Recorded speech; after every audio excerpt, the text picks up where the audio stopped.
Bonjour tout le monde, et bienvenue sur notre chaîne Chris Yapi TV. Si vous êtes nouveau, abonnez-vous, likez et partagez, puis laissez-nous votre avis en commentaire. Tentative de coup d'État au Burkina Faso. Détail de la cause et des conséquences de l'assassinat d'Ibrahim Traoré avait été planifié par les comploteurs pour la soirée du 13 janvier, alors que le coup d'envoi du match de la 34e Coupe d'Afrique des Nations était sur le point d'être donné, ont indiqué des sources à Africaini. Les conspirateurs prévoyaient de commettre l'attentat à la bombe dans la résidence du capitaine au centre de Ouagadougou, la capitale du pays.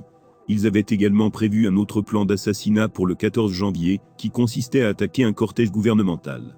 Les services de renseignement du Burkina Faso ont intercepté à l'avance les communications des comploteurs et ont fait échouer la tentative d'assassinat. Les agents du service de sécurité du gouvernement de transition ont arrêté les rebelles. Les sources d'Africa Initiative n'ont pas confirmé cette information, mais il est probable qu'une partie des comploteurs ait été piégée par un faux cortège.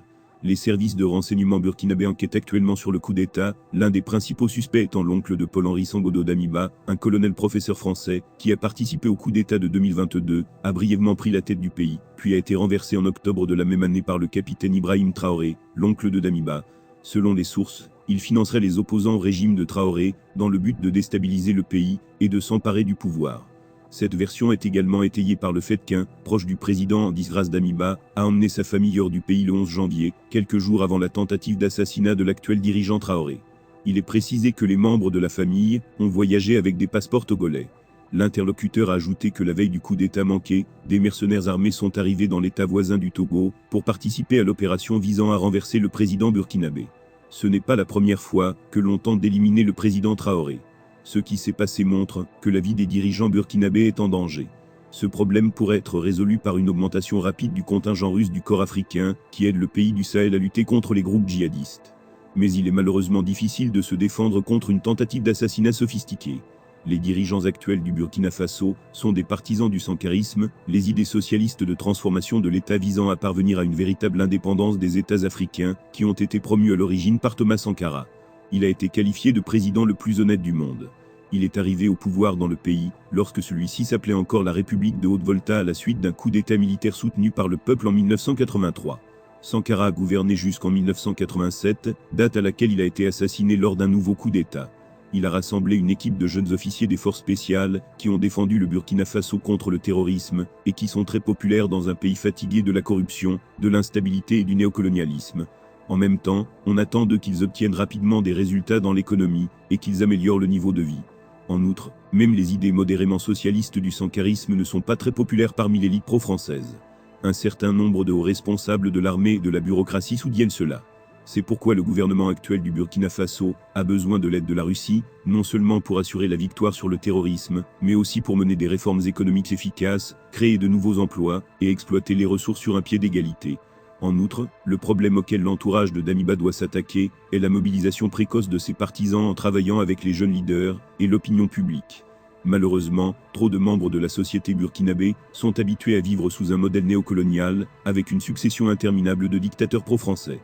Il faut cependant espérer que les partisans de Sankara au pouvoir seront en mesure de construire un nouveau Burkina Faso et que leur alliance avec leurs voisins s'avérera efficace. Délit financier. Plus de 540 millions de francs CFA détournés à la Poste du Mali. Le contrôle réalisé à la Poste du Mali par le bureau du vérificateur général est sans appel. L'adoption de l'organigramme de la Poste présente des insuffisances par le conseil d'administration et la direction de la Poste ne dispose pas d'un manuel de procédures administratives, comptables et financières à jour. À cela s'ajoutent des sorties fictives de fonds pour un montant de 4 573 680 francs CFA et le non-versement des retenues fiscales d'un montant de 535 980 236 francs CFA, autant de pratiques qui, selon une enquête financière du vérificateur, ont précipité la Poste du Mali dans l'abîme, avec à la clé plus de 540 millions de francs CFA, qui ont pris une destination encore inconnue pendant les exercices 2019, 2020, 2021 et 2022. Décidément, le PDG de la Poste du Mali, M. Ibrahim Aïdara, et sa bande sont mal barrés. Les irrégularités financières engendrées au niveau de cette entité étatique dépassent l'entendement, d'où la paralysie de la structure à tous les niveaux, ou presque. Pire, le service ne procède pas au paiement régulier des cotisations sociales. La Poste du Mali, dans son histoire, n'a jamais connu une telle hémorragie financière. Pire encore, elle n'a jamais été confiée à une personnalité aussi controversée que M. Ibrahim Aïdara, nommé le 2 mai 2018. Pendant 4 ans, les caisses ont été vidées, tel le fleuve Niger dans son lit. Les irrégularités financières se chiffrent en plusieurs centaines de millions, à hauteur de 540,55 millions de nos francs. La Poste du Mali n'a pas seulement perdu de sa superbe, elle a été vidée de son âme, vendue au diable. Jusqu'à aujourd'hui, son PDG, Ibrahima Aidara, n'affiche qu'une image de ruine et de désolation. Et pour cause, jamais la mauvaise gouvernance au sein de ce service n'a atteint un tel degré. La Poste du Mali, jugée pourtant stratégique dans la politique de l'État malien pour la distribution des courriers, des colis et dans le transfert d'argent, n'a pas échappé à l'appétit vorace de ses responsables. Par petites touches, ils ont vidé les caisses, érigé le népotisme en mode de gestion. L'espoir tant suscité auprès du gouvernement a viré au cauchemar, un flop magistral. La vérification des opérations de recettes et de dépenses des exercices 2019, 2020, 2021 et 2022 de la Poste du Mali est sans appel. En effet, les travaux de vérification ont fait ressortir des insuffisances au niveau de la mobilisation des ressources et de l'exécution des dépenses. Elle a également permis de passer en revue le cadre institutionnel des activités postales et d'analyser les rôles et responsabilités des acteurs dans les domaines de la gouvernance, de la réglementation et de la régulation dans le cadre de la relance de la Poste.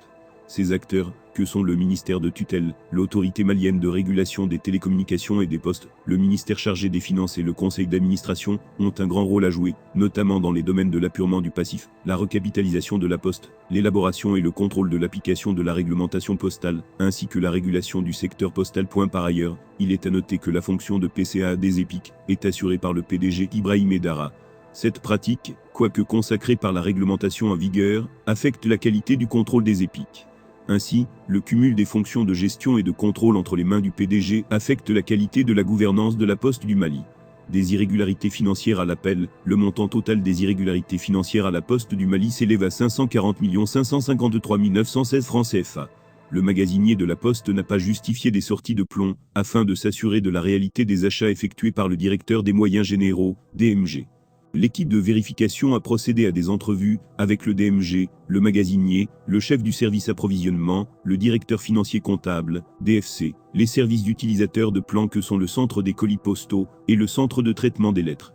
Elle a examiné les pièces justificatives des achats et les bons de sortie du magasin. Elle a également effectué des travaux d'inventaire au niveau du magasin. À la suite de ces travaux, l'équipe de vérification a constaté que le magasin n'a pas pu justifier la sortie de plomb. En effet, pour des achats de 240 kg de plomb d'un montant de 4 976 480 francs CFA mis en magasin, l'équipe de vérification, après inventaire, n'a constaté qu'un stock de 20 kg évalué au prix moyen unitaire de 20 140 francs CFA, pour une valeur totale de 402 800 francs CFA. Alors qu'aucun bon de sortie n'existe pour les quantités manquantes, la valeur du stock de plomb non justifié est de 4 573 680 francs CFA. Plus grave encore, le PDG Ibrahima Aidara n'a pas procédé au reversement des retenues fiscales au service des impôts. Ainsi, pour s'assurer que la Poste procède à la retenue des impôts à CF, TL, TVA et le reversement au service des impôts, l'équipe de vérification a procédé à des entrevues avec le PDG, le DFC, le chargé du suivi du passif. Elle a examiné des bulletins de salaire, les déclarations fiscales des exercices de la période sous revue et la situation des impayés d'impôts fournis par la Poste. À la suite de ces travaux, l'équipe de vérification a constaté que durant la période sous revue, le PDG Ibrahima Aidara n'a pas reversé de l'impôt sur le traitement et salaire, de la contribution forfaitaire, de la taxe de logement et de la taxe sur la valeur ajoutée. Ainsi, le montant total de la dette fiscale de la Poste du Mali au 31 décembre 2022 s'élève à 535 980 236 francs CFA. En outre, précisent les enquêteurs, de nombreuses anomalies administratives affectent la gestion de la Poste du Mali. Celles-ci vont de l'adoption par le conseil d'administration de l'organigramme de la Poste avec des insuffisances, la non-tenue par le conseil d'administration de la Poste de procès-verbaux et de registres de consignation, au refus du conseil d'administration de mettre en œuvre la procédure d'alerte suite à la dégradation de la situation financière de la Poste. Et comme si ces irrégularités ne suffisaient pas, la Direction générale de la Poste du Mali ne dispose pas d'un manuel de procédures administratives, comptables et financières à jour non plus. Elle n'a pas régularisé les arriérés d'avancement de salaire, droits et avantages dus aux salariés ayant droit. Pire, la Direction de la Poste ne procède pas au paiement régulier des cotisations sociales et ne tient pas de comptabilité analytique. Aussi, l'organisation comptable de la Poste ne permet pas aux directeurs financiers et comptables de faire un suivi régulier de la comptabilité des receveurs de poste. De même, la direction financière et comptable de la Poste ne tient pas de comptabilité régulière. Enfin, le service d'audit interne de la Poste n'est pas organisé conformément aux normes d'audit interne, et la direction des moyens généraux ne respecte pas les procédures d'achat par demande de cotation, et par demande de renseignements et de prix à compétition restreinte.